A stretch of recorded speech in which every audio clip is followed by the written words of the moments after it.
Behind the dazzling facade of Monaco's royal couple lies a tale far removed from storybook romance.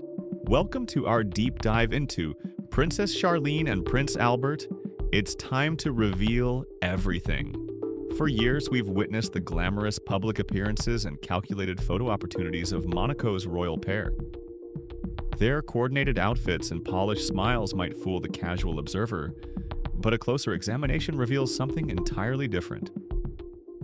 What appears to be royal bliss may actually be Charlene's carefully constructed performance, one that seems to be reaching its final act. Many now wonder, was this the life she truly desired? Or has she been merely playing a role thrust upon her by circumstance and expectation? Join us as we uncover the reality behind the royal facade. The union between South African swimmer Charlene Wittstock and Monaco's Prince Albert initially appeared to be a perfect match. He was the eligible royal bachelor. She was the graceful Olympic athlete with natural poise. Their courtship captured global attention, with many heralding the arrival of Monaco's new princess. Yet something always seemed slightly amiss. Her expressions often lacked authentic joy. The warmth between them appeared manufactured rather than natural. And most tellingly, Charlene's rare public statements have been hauntingly reserved. When questioned about her happiness in a rare interview, she merely mentioned finding a certain peace of mind, a response that speaks volumes in its careful restraint. Their story began at a swimming competition in 2000. Charlene, a competitive South African swimmer with Olympic aspirations, caught Albert's eye. Their paths continued to cross, and eventually, a relationship blossomed under intense public scrutiny. From the beginning, Charlene wasn't just gaining a partner, she was inheriting a legacy. Almost immediately, the media branded her as the next Grace Kelly, Monaco's beloved American princess. This comparison wasn't simply flattering, it was an immense burden. Grace Kelly wasn't merely a princess, she was an icon frozen in time, representing an impossible standard of royal perfection. The weight of this comparison became evident as their 2010 engagement unfolded. While the world celebrated another royal fairy tale, Charlene's demeanor told a different story. Her public appearances became increasingly controlled, her expressions increasingly distant. Then came the troubling reports that shook the foundation of their royal narrative. Multiple sources claimed Charlene had attempted to leave Monaco on 3 separate occasions before the wedding. Once in Paris, once during Monaco's Grand Prix, and again just days before the ceremony. Whether these attempts were thwarted through persuasion, pressure, or more direct intervention remains unclear, but the pattern speaks volumes about her apparent reluctance. Despite these concerning reports, the wedding proceeded as planned. A lavish 3-day spectacle featuring designer gowns and celebrity guests. Yet what dominated public attention wasn't the opulence, but Charlene's tears. Not tears of joy, but what appeared to be profound sadness. Standing beside her new husband in one of the world's most expensive wedding dresses, she looked more imprisoned than elated. Following the wedding, Charlene fulfilled her expected duties. She posed for photographs, waved to crowds, and smiled on cue. Yet nothing felt authentic. Her smiles seemed forced, her posture rigid, her interview responses carefully rehearsed. The fairy tale narrative continued, but the princess herself seemed to be vanishing behind the royal veneer. Then a pattern of absences emerged. Initially subtle, a missed engagement here, a canceled appearance there, her disappearances gradually became more frequent and prolonged.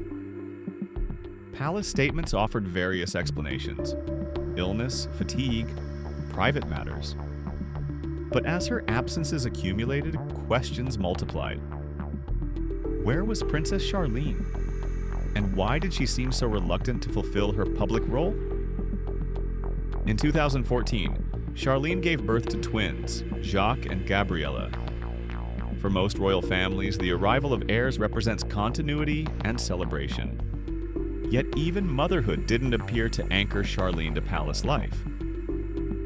Her public appearances remained limited, and when photographed with her children, she often appeared to be performing a duty rather than experiencing maternal joy. Throughout these challenges, Charlene never publicly denounced her situation.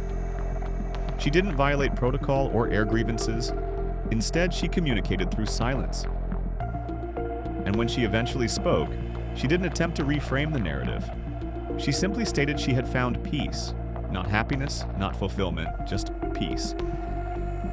This subtle distinction resonated with many observers who had long suspected her fairy tale was actually someone else's creation. Adding complexity to an already strained situation was a controversy that emerged shortly before their wedding. A woman from Brazil came forward claiming her daughter, then approximately 8 years old, was fathered by Prince Albert.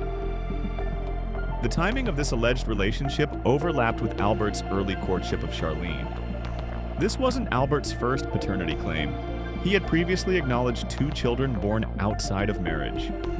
But for Charlene, the timing of this particular claim must have been devastating. This wasn't about Albert's past before their relationship. This allegedly occurred while they were together.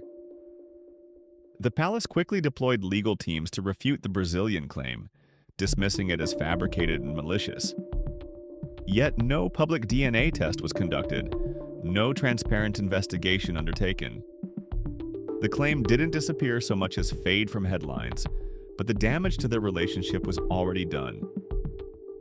French media later reported even more troubling allegations that Charlene's passport had been confiscated to prevent her from fleeing Monaco before the wedding. While palace officials dismissed these reports as absurd, such stories continued to circulate, casting a shadow over their supposedly magical union. A dramatic turning point came in 2021 when Charlene traveled to South Africa for what was supposed to be a brief charity visit. Days turned into weeks, weeks into months. The official explanation cited a severe ear, nose, and throat infection that prevented air travel. But as her absence extended to half a year, this explanation seemed increasingly insufficient. Particularly telling was her absence during their 10th wedding anniversary in July 2021. Any other royal couple would have marked such a milestone with public celebrations. Instead, there was silence. No joint appearance, no commemorative photo, not even a brief statement. Albert attended functions alone or with their children, repeatedly assuring the public of Charlene's imminent return, while not appearing entirely convinced himself.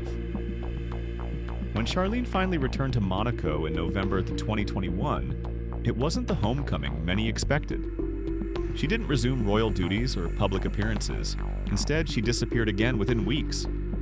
Palace statements indicated she needed additional rest and privacy, leading to speculation about treatment at an exclusive Swiss facility for exhaustion, emotional burnout, or other issues. When Charlene eventually reemerged, she appeared transformed. Her once-long hair was cut short in a bold style. Her fashion choices shifted from traditional royal attire to more assertive contemporary designs. Her body language communicated newfound boundaries. She no longer seemed to be seeking approval or attempting to fit a predetermined mold. Her public appearances with Albert took on a different quality as well. Gone were any pretenses of romantic affection. They stood beside each other like colleagues sharing professional obligations rather than partners sharing a life. They rarely exchanged glances or touched, 2 people occupying the same space while emotionally worlds apart. Palace sources indicated Charlene had established firm boundaries, selecting her public engagements more carefully and prioritizing time with her children over constant royal appearances. What some had previously interpreted as coldness now appeared to be self-preservation, a woman who had weathered tremendous pressure and emerged with clearer personal boundaries. The fairy tale narrative has long since evaporated, but perhaps something more authentic has begun to take its place. Charlene now appears to be redefining her role on her own terms, appearing when she chooses, withdrawing when necessary, and no longer pretending to fulfill others' expectations. She hasn't abandoned the palace, but rather seems to be rewriting her place within it. What comes next in this royal saga? Has Charlene finally found her voice within the confines of royal obligation? Is she preparing for an even more dramatic departure from tradition? The world watches with fascination as this story continues to unfold. Share your thoughts in the comments below. Do you think Charlene is truly finding her own path within royal life? Or is this merely the calm before another storm? Like, share, and subscribe to our channel for more royal insights.